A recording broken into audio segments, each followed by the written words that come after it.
स्वागत है दोस्तों हमारी आज की नई कहानी जिसका शीर्षक है एक अनोखा प्यार। रात का समय था। अविनाश अपने बिजनेस टूर से वापस आया था।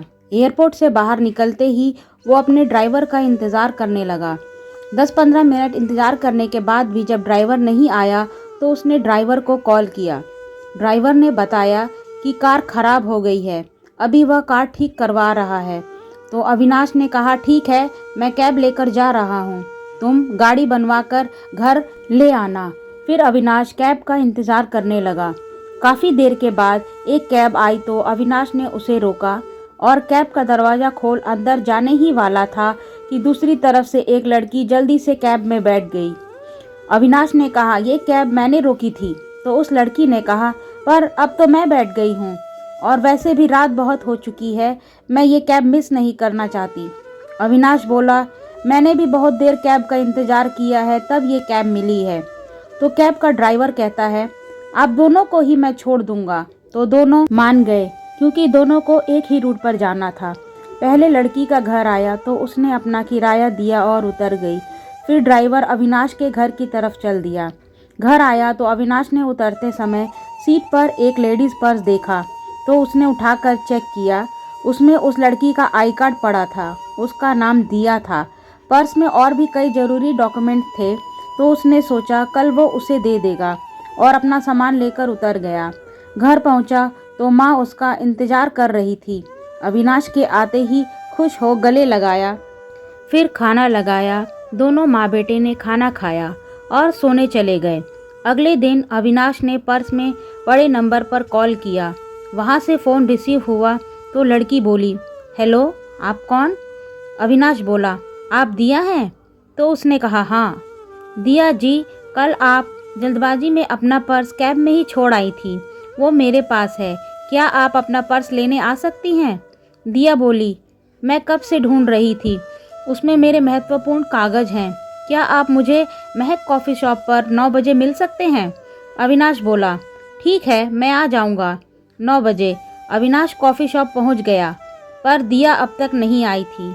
अविनाश ने सोचा, मैं कुछ देर बैठकर इंतज़ार करता हूँ। करीब 15 मिनट बाद हड़बड़ाहट में वो चली आ रही थी। नीला सूट, खुले बाल, कितनी प्यारी लग रही थी। अविनाश उसे देखता ही रह गया। दिया उसके पास आई और बोली, आई एम सॉरी, मैं लेट हो गई। अविनाश बोला, कोई बात नहीं, आइए बैठिए, कॉफ़ी पीते हैं। दिया ने कहा, मैं ऑफिस के लिए लेट हो रही हूँ, फिर कभी पी लेंगे। By the way, thank you for your help, बोल दिया और चली गई। पर अविनाश का दिल उससे बात करना चाहता था। उसे दिया पसंद आने लगी थी। उसके मुलाकात के बाद अविनाश उसके ख्यालों में खोया रहता था। अविनाश ने अपने दोस्तों को भी अपनी फीलिंग्स के बारे में बताया तो सब दोस्तों ने उसे दिया से मिलकर बात करने की सलाह दी। अविनाश ने जैसे तैसे हिम्मत जुटाकर दिया को फ़ोन किया और कॉफ़ी पर इनवाइट किया।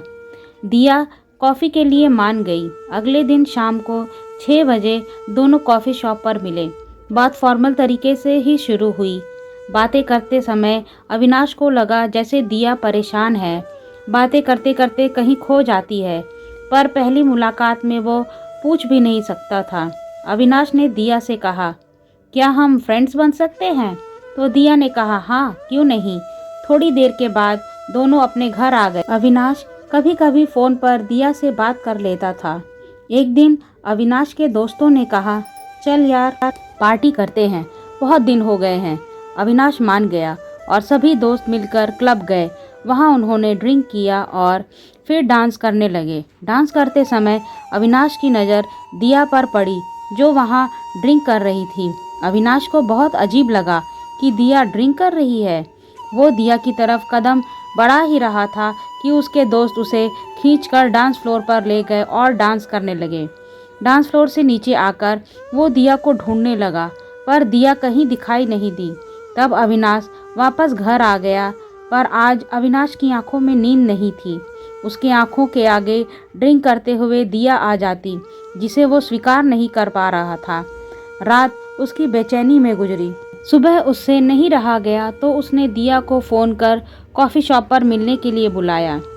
कॉफ़ी शॉप पर दिया आई तो अविनाश ने कहा, दिया, तुम्हें कोई परेशानी है तो मुझे बता सकती हो। दिया बोली, नहीं कोई परेशानी नहीं है, मैं ठीक हूँ। तब अविनाश ने कहा, कल मैंने तुम्हें क्लब में ड्रिंक करते हुए देखा था। तो दिया बोली, हाँ वो मैं थोड़ी परेशान हूँ आजकल, मेरा माइंड डिस्टर्ब है, मैं अपने काम पर फोकस नहीं कर पा रही हूँ, इसी वजह से मुझे आए दिन बॉस से डांट सुननी पड़ रही है। अविनाश ने पूछा, ऐसा क्या कारण है कि तुम्हारा माइंड डिस्टर्ब हो गया है? तब दिया ने कहा, कुछ दिन पहले मुझे ऑफिस में चक्कर आ गया था तो हॉस्पिटल ले गए, वहाँ टेस्ट हुए और रिपोर्ट 2 दिन बाद लेने को कहा। रिपोर्ट आया तो डॉक्टर ने बुलाया और बताया आपको 2nd स्टेज का कैंसर है, इसलिए मेरा दिमाग काम नहीं कर रहा है, मेरा अपना भी कोई नहीं है जिससे मैं अपना दुख शेयर करूं। अविनाश ने कह दिया, मैं तुमसे प्यार करता हूं, जिस दिन तुम अपना पर्स लेने आई थी तब से, पर मैं अपने प्यार का इजहार नहीं कर पा रहा था। अविनाश की बातें सुन दिया झटके से खड़ी हुई और बोली, नहीं ये नहीं हो सकता। अविनाश, क्यों नहीं हो सकता? दिया बोली, मैं तो मरने वाली हूँ और तुमसे प्यार कैसे कर सकती हूँ, तुम्हारी ज़िंदगी बर्बाद हो जाएगी। अविनाश ने कहा, चिंता मत करो, सब ठीक हो जाएगा, मैं हूँ ना तुम्हारे साथ। अविनाश का स्नेहिल स्पर्श पाकर दिया पिघल गई। आखिर उसे भी किसी का साथ चाहिए था जो उसका इस बीमारी से लड़ने में उसका मनोबल बढ़ाता। बड़ी से बड़ी बीमारी भी प्यार, ख्याल और परवाह से ठीक होने लगती है, क्योंकि व्यक्ति में जीने की चाह बढ़ने लगती है। अविनाश ने उसे शहर के सबसे अच्छे अस्पताल में दिखाया। इलाज शुरू हुआ तो दवा, प्यार, परवाह, दुआ सब ने मिलकर अपना काम किया और दिया धीरे धीरे ठीक होने लगी। कुछ महीने के इलाज के बाद ही दिया पूरी तरह से ठीक हो गई। दिया के ठीक होते ही अविनाश और दिया ने धूमधाम से शादी कर ली। दोस्तों, अगर आपको मेरी कहानी पसंद आई हो तो प्लीज़ चैनल को लाइक, शेयर एंड सब्सक्राइब कर दें। Thanks for watching.